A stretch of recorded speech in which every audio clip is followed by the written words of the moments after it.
나의 말. 젤렌스키가 전쟁을 피할 수 있었는데 러시아를 자극해서 전쟁을 초래했다고 비난하는 사람들이 있습니다. 이에 대해 어떻게 생각하나요? 챗 GPT 위말. 이 주장은 주로 러시아의 침공을 우크라이나의 정책 탓으로 돌리는 관점에서 나오는 이야기인데 역사적 맥락과 국제 정치적 현실을 고려할 때 타당성이 낮다고 볼 수 있습니다. 몇 가지 핵심 논점을 정리해 보면 다음과 같습니다. 1. 전쟁의 본질적 책임은 침공한 측에 있음.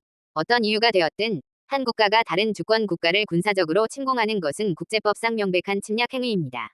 우크라이나가 러시아를 군사적으로 위협한 것이 아니었고 러시아가 먼저 공격한 만큼 전쟁의 책임은 러시아에 있습니다. 2. 우크라이나의 나토 가입 문제. 러시아는 우크라이나의 나토 가입 가능성을 침공의 명분으로 내세웠습니다.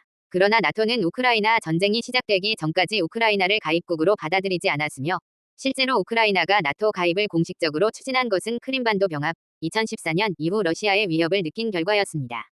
즉, 러시아의 침략이 우크라이나의 나토 지향성을 부추긴 것이지 그 반대가 아닙니다.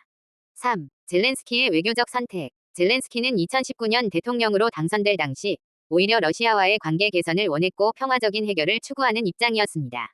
하지만 러시아는 크림반도를 병합한 후에도 돈바스 지역에서 친러 반군을 지원하며 우크라이나의 영토를 지속적으로 잠식했습니다. 젤렌스키가 강경한 태도를 보인 것은 이러한 위협에 대응하기 위한 것이었지 러시아를 자극하기 위한 것이 아닙니다.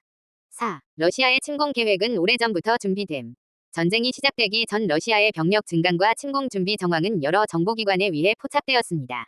푸틴은 우크라이나를 독립국가가 아니라 러시아의 역사적 일부라고 주장해왔으며 2021년 말부터 대규모 병력을 국경에 집결시켰습니다. 이러한 흐름을 보면 러시아는 어떤 방식으로든 전쟁을 계획하고 있었던 것이며 젤렌스키의 특정한 발언이나 행동이 결정적인 원인이었다고 보기는 어렵습니다. 5. 러시아를 자극하지 말았어야 했다는 논리는 위험함. 이 논리는 힘이 센 나라가 약한 나라를 위협할 때 약한 나라가 저항하지 않고 복종해야 한다는 논리로 이어질 위험이 있습니다. 하지만 국제 질서는 힘의 논리만으로 구성되지 않으며 주권 국가가 자신의 운명을 결정할 권리를 갖고 있다는 점이 중요합니다.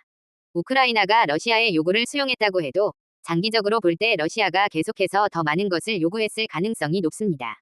결론. 젤렌스키 정부가 외교적으로 완벽한 선택을 했다고 단정할 수는 없지만 전쟁의 본질적 책임이 러시아에 있다는 점은 변함이 없습니다. 우크라이나의 선택이 러시아를 자극했기 때문에 전쟁이 발생했다고 보는 것은 침략 행위의 책임을 피해국에 전가하는 논리로 볼 수 있습니다.